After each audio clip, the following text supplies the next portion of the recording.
Bonjour à tous, bienvenue pour une nouvelle vidéo d'Entre les Actes. Je vous propose de commencer par un petit coup de bol tibétain et ensuite on va enchaîner sur l'histoire qui est une histoire de gâteau de mariage.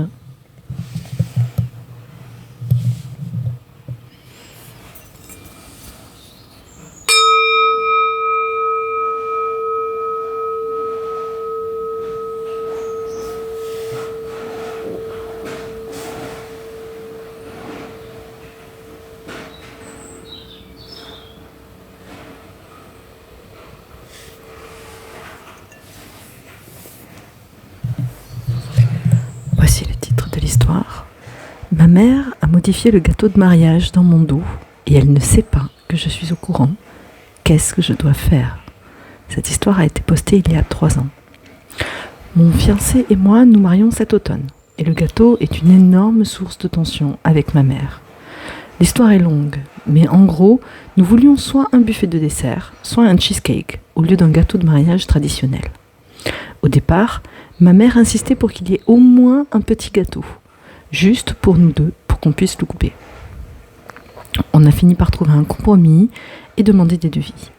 Juste avant qu'on verse un acompte, elle a décidé de n'avoir qu'un gâteau pour nous et pas pour les invités. C'était de mauvais goût. Donc, selon elle, il fallait aussi prendre un cheesecake pour le service. Ça nous a agacés parce que c'était elle qui avait suggéré l'idée au départ. Donc on a finalement... J'ai pas tout compris. Juste avant qu'on verse un acompte, elle a décidé de n'avoir qu'un gâteau pour nous et pas pour les invités. C'était de mauvais goût. Donc selon elle, il fallait aussi prendre un cheesecake pour les invités. Ça nous a agacés parce que c'était elle qui avait suggéré l'idée au départ. Donc on a finalement laissé tomber et décidé de faire ce qu'on voulait depuis le début. Un cheesecake à étage et des mini cheesecakes. Ma mère n'a pas lâché l'affaire pendant les 6 mois qui ont suivi. Ensuite, elle s'est mise à pousser pour qu'il y ait un gâteau du marié. Du marié. Mon fiancé n'en voulait pas. Quand je lui ai dit, elle m'a répondu que c'était un gâteau du marié seulement de nom, pas quelque chose qui dépend vraiment de ce qu'il veut. Je lui ai dit non, clairement et fermement, plusieurs fois parce qu'elle refusait d'abandonner. J'ai une petite question là déjà, est-ce que c'est la mère qui paye le gâteau ? Pour qu'elle puisse avoir son mot à dire comme ça ? Parce que si c'est elle qui paye le gâteau, du coup, je peux comprendre qu'elle veuille avoir son mot à dire, mais si c'est pas elle qui paye le gâteau, elle a rien à dire, rien à décider, quoi.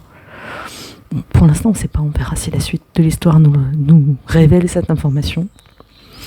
Et ça nous amène à cette semaine. J'ai reçu un message hier me disant qu'elle était à la pâtisserie et qu'elle avait payé la commande. Là, j'ai eu des soupçons, parce que je ne l'avais jamais incluse dans ces échanges-là. J'ai appelé la pâtisserie aujourd'hui et une employée très gênée m'a expliqué que ma mère avait ajouté un gâteau du marié à plusieurs étages, avec différentes garnitures, des fleurs, tout le bazar. On a toujours le cheesecake prévu, mais j'ai l'impression qu'il va avoir l'air ridicule à côté de ce qui est, en gros, un véritable gâteau de mariage. Ma question maintenant, c'est qu'est-ce que je fais ? Elle ne sait pas que je sais. Je suis furieuse et blessée. Évidemment, ce n'est qu'un gâteau, mais à ce stade, ce n'est plus vraiment la question. Elle est passée dans mon dos et a franchi plusieurs limites après que je lui ai dit non. Est-ce que je suis une bridezilla parce que je refuse de la laisser voir son gâteau de mariage traditionnel ? Donc la bridezilla aux États-Unis, c'est tout un concept en fait. C'est au moment de se marier en fait, la femme. Donc il y a le groomzilla. Donc la bridezilla c'est pour la mariée et groomzilla c'est pour le marié.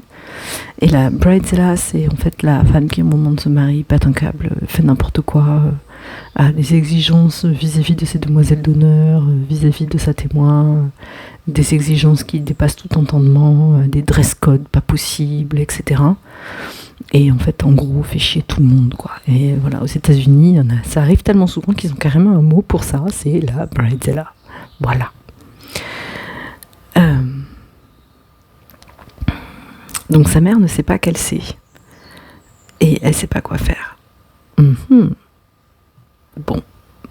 moi mon conseil c'est d'annuler en fait auprès de la boulangerie, de mettre un mot de passe, d'annuler la commande de la mère auprès de la boulangerie, de mettre un mot de passe, voir même si la boulangerie ne joue pas le jeu de carrément changer de boulangerie et de carrément commander ton gâteau ailleurs, mais c'est son mariage, c'est son gâteau, c'est elle et son fiancé qui décident en fait. La mère, elle n'a pas son mot à dire, surtout que quand elle explique que la mère a appelé la pâtisserie alors qu'eux ils ont déjà fait des échanges et qu'elle n'a pas du tout inclus sa mère dans les échanges avec la pâtisserie, c'est qu'a priori c'est elle qui paye son propre gâteau, donc la mère n'a absolument pas son mot à dire. Allez, top commentaire de Knitinator. Annule-le tout de suite et donne à tous tes prestataires un mot de passe qui devrait être fourni avant qu'une quelconque modification puisse être faite. Juste derrière, My Lady Beats qui commande « Non, n'annule rien, sinon ta mère ira juste dans une autre pâtisserie. C'est elle qui a payé, mais pour une commande au nom de la narratrice. À la place, la narratrice devrait dire à la pâtisserie de trouver un autre mariage avec un petit budget et de leur offrir le gâteau déjà payé. Oh, j'adore cette idée. Bah ouais, c'est génial en fait. De offrir le gâteau à quelqu'un d'autre et en même temps, si elle l'a commandé au nom de la narratrice, oui, la narratrice peut faire ce qu'elle veut avec le gâteau. Si elle l'a commandé au nom de son nom à elle, la mère, la pâtisserie, à partir du moment où elle a accepté la commande, elle est dans l'obligation d'honorer la commande en fait. Donc, ils peuvent pas. Allez, mise à jour. Ma mère a modifié le gâteau du mariage dans mon dos, elle ne sait pas que je suis au courant, mise à jour. Bonjour à tous. Un grand merci à tous ceux qui m'ont donné des conseils sur mon post original.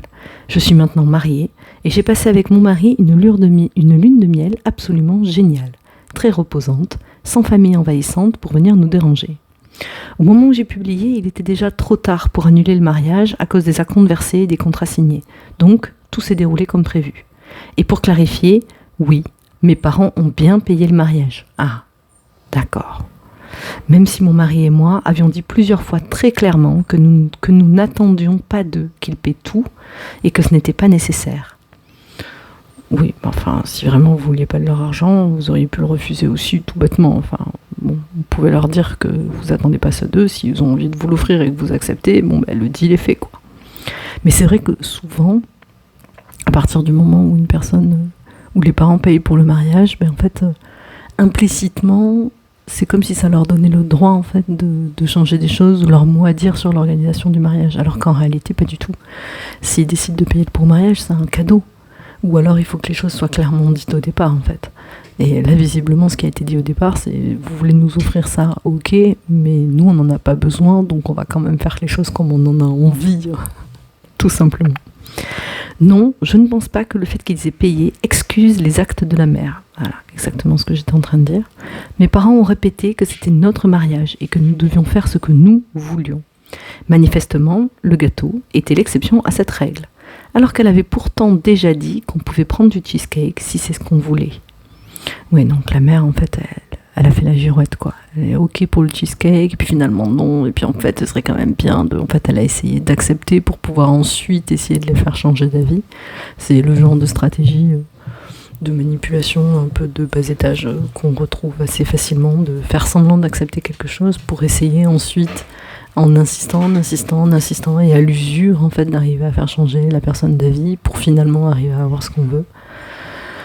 Bon, à partir du moment où on connaît ce genre de techniques, on les voit venir en général assez vite. Mon mari et moi avons bien ri en lisant toutes les suggestions sur la manière de gérer le gâteau. Au départ, j'avais envie de choisir l'option mesquine et de surprendre ma mère en appelant la pâtisserie pour modifier le design du gâteau en quelque chose qu'elle aurait trouvé vulgaire, mais qui reflèterait les hobbies de mon mari. Vous savez, comme un gâteau du marié est censé le faire, quoi. Après avoir pris plusieurs jours pour peser mes options, j'ai compris que mon envie de petite vengeance satisfaite, sur le moment, risquait de faire exploser ma relation avec ma mère. Une relation qui, honnêtement, n'avait jamais eu cette dynamique avant les préparatifs du mariage. Je savais qu'elle était totalement en tort et qu'elle se comportait comme une gamine. Même si, techniquement, c'est moi l'enfant dans cette relation, je voulais être adulte dans ma manière de gérer la situation, ne serait-ce que pour garder la supériorité morale. Elle est marrante cette phrase parce que je voulais être l'adulte, ne serait-ce que pour garder la supériorité morale, donc c'est quelque part une manière de dire je vais gérer la situation en adulte, juste pour pouvoir continuer à jouer le jeu de qui a raison et qui est parce qu'au final, je pourrais ainsi prouver ma supériorité morale. Donc, quelque part, je vais jouer l'adulte, mais pour assouvir des désirs d'enfant derrière. Donc, c'est rigolo. C'est un petit peu contradictoire, mais on est humain, hein. Les humains sont pleins de contradictions. J'ai communiqué avec mes parents et j'ai listé toutes les raisons pour lesquelles cette situation, ainsi que d'autres pendant les préparatifs du mariage, était blessante et complètement déplacée. Surprise du siècle pour Touredite, j'en suis sûre, ça s'est mal passé. J'ai reçu toute une série de messages de ma mère montrant qu'elle était incapable d'assumer sa responsabilité ou même de comprendre que je n'étais pas en colère parce qu'elle avait gâché mon mariage en commandant un gâteau, mais parce qu'elle était passée dans mon dos tout en sachant très bien que ça me surprendrait et me bouleverserait le jour du mariage. J'ai essayé plusieurs fois de ramener la conversation au vrai problème, sans grand succès. La discussion s'est terminée par des excuses de sa part pour le fait qu'un gâteau ait autant contrarié mon mari et moi. Ce n'était évidemment ni de vraies excuses, ni le vrai sujet, même si elle semblait le penser. Elle a aussi accepté de déplacer le gâteau du marié à un repas qu'on avait la veille du mariage, ce qui m'allait. À ce stade, on était à 1 semaine du mariage et l'idée de continuer à insister sur le sujet était trop lourde pour moi avec tout le reste que j'avais à gérer. J'ai donc lâché prise dans les jours précédant le mariage pour pouvoir me concentrer sur le fait de profiter au mieux de cette journée. Le jour J, j'ai interagi avec ma mère le moins possible et notre cortège ainsi que notre coordinatrice ont fait un travail formidable pour faire tampon. Même si j'ai encore eu peu de contact avec elle depuis, ce contact a drastiquement diminué pour que je puisse enfin avoir l'espace dont j'ai vraiment besoin. Évidemment, on devra avoir des conversations difficiles à un moment donné, mais pour l'instant, je choisis d'abord de consacrer mon temps à mon nouveau mari et à reprendre une thérapie. Les mariages, franchement, ça fait vraiment ressortir la folie chez certaines personnes. Ah, et au passage, les cheesecakes ont eu un méga succès. Assez intéressant, parce qu'au final, elle a trouvé un compromis. C'est intéressant, je trouve, cet update, parce que la narratrice, elle a finalement trouvé un compromis. Elle a réussi à faire tampon, elle n'est pas partie dans le conflit, ce qui est souvent ce qu'on voit dans Reddit. Et dans ce genre d'histoire où en fait on va avoir une personne qui a tort, une personne qui a raison, et la personne qui a raison ou qui poste en fait va rentrer dans le conflit. Et là la narratrice elle n'est pas rentrée dans le conflit, elle a choisi une voie plutôt diplomate tout en préservant ses limites, tout en gardant et en conservant ses limites et en préservant ce qu'elle voulait vraiment. Et je trouve ça assez intéressant la manière dont elle s'y est prise, d'arriver à négocier pour que le gâteau que la mère voulait absolument soit pour la veille du mariage, et également d'avoir choisi de diminuer les contacts avec sa mère et d'avoir le reste des personnes qui ont participé à l'organisation du mariage qui font un peu le tampon. On a encore une mise à jour, cette fois 1 an plus tard. Me revoilà avec une mise à jour 1 an plus tard sur cette histoire où ma mère a changé la commande de mon gâteau de mariage sans que je le sache. Certaines personnes m'avaient demandé des nouvelles et, au hasard du calendrier, j'ai aussi eu plusieurs amis qui se sont fiancés et qui ont des dynamiques familiales similaires à la mienne. Je leur ai raconté tout ça, mais j'ai aussi ressenti le besoin de le balancer ici, en ligne. Maintenant qu'un an a passé, je peux reconnaître une chose. J'aime mon mari et j'aime la vie qu'on construit ensemble. Mais avoir fait un mariage traditionnel a été une grosse erreur. Quand je repense au jour de notre mariage, ça me dévaste de devoir admettre que les quelques émotions dont je me souviens ne sont pas l'amour que je ressens pour mon mari, ni l'excitation à l'idée de notre avenir ensemble, mais l'angoisse provoquée par ma mère et la peur qu'un énorme scandale éclate d'une minute à l'autre. Si vous venez de vous fiancer et que vous avez des relations familiales compliquées ou que vous n'êtes pas totalement convaincu à l'idée de dépenser une fortune dans un mariage, laissez ceci être une voix de plus qui vous hurle « Fuyez, mariez-vous en petit comité ». Faites un mariage à la mairie, n'invitez pas les gens problématiques. Faites exactement ce que vous voulez. Mais par pitié, évitez ce genre de drame familial à tout prix. J'aurais vraiment dû rester fidèle à ce que je voulais au départ, c'est-à-dire partir me marier discrètement à l'étranger. Mais bon, j'ai fait mon choix et maintenant je dois l'assumer. C'est marrant parce que dans le post d'avant, donc 1 an plus tôt, juste après son mariage, elle explique que, en fait, elle a quand même réussi à respecter ses limites. À plusieurs fois par petites touches, elle nous fait quand même comprendre qu'il n'y a pas que vis-à-vis du gâteau de mariage que sa mère s'est immiscée dans l'organisation du mariage, mais sans vraiment rentrer dans les détails. Et ce n'est finalement qu'1 an plus tard, donc avec quand même pas mal de recul, qu'elle a réalisé qu'en fait, elle n'a pas du tout eu le mariage qu'elle voulait. Et en fait, elle a peut-être fait beaucoup de compromis, de petits compromis qui s'accumulent les uns derrière les autres et qui font qu'au final, elle n'a pas du tout eu le mariage qu'elle voulait. Et en fait, c'est ce qu'elle est en train de nous partager ici.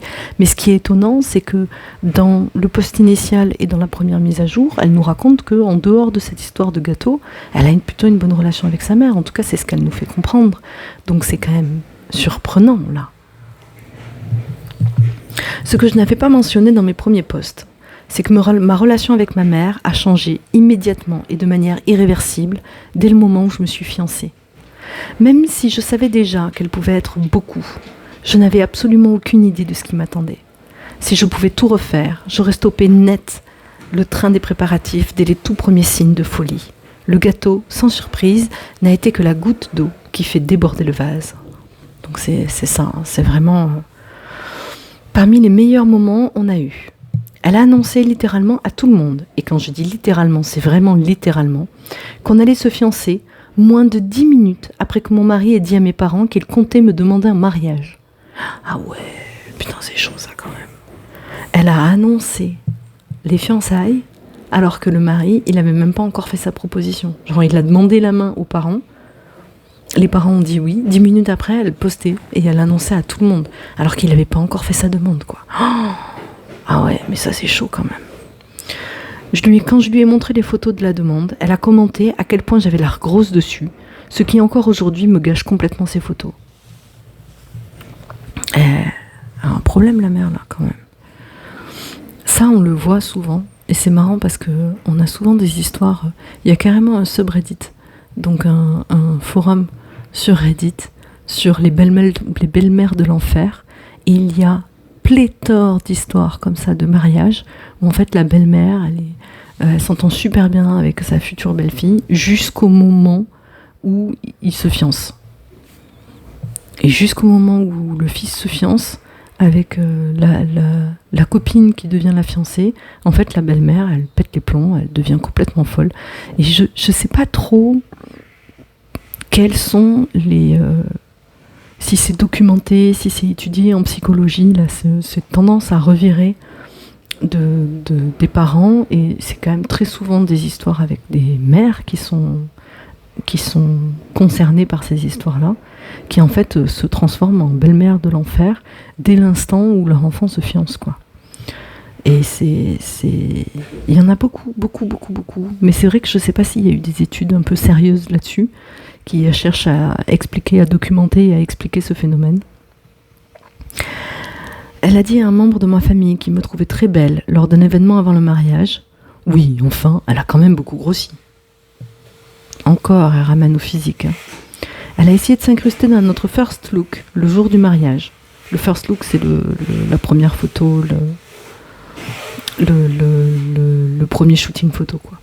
Puis a joué la blessée en découvrant qu'elle n'y était pas invitée. Elle s'est quand même effectivement imposée à ce first look et a piqué une crise quand ma coordinatrice de mariage l'a empêchée d'entrer. Elle a ramené tout le mariage à elle, disant qu'elle n'avait jamais eu son mot à dire sur rien et que c'était moi, la personne autoritaire et immature. Aujourd'hui, nous sommes toujours en contact, mais de manière limitée, et je suis extrêmement prudente sur ce que je choisis de partager avec elle. Elle ne s'est jamais sincèrement excusée, ni a reconnu le stress et la souffrance qu'elle a provoqués. Sauf changement majeur de sa part, je ne pense pas que ça arrivera un jour. Donc voilà, la morale de l'histoire, c'est qu'il faut profiter à fond de l'excitation toute fraîche des fiançailles. Mais surtout, demandez-vous sérieusement s'il y a quelqu'un dans votre entourage qui risque de transformer vos préparatifs de mariage en enfer sur terre. Si vous avez la joie douteuse de voir ce genre de personnes dans votre vie, prévoyez un plan pour gérer ça.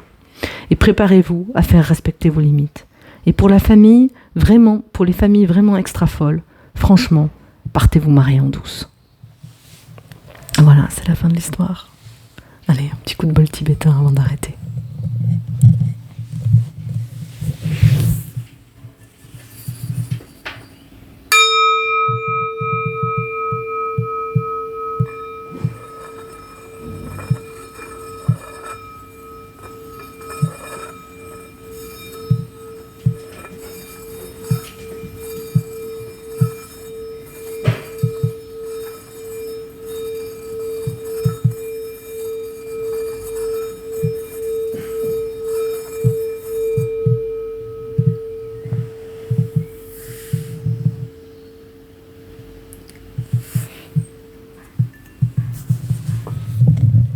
voilà, bonne journée à tous.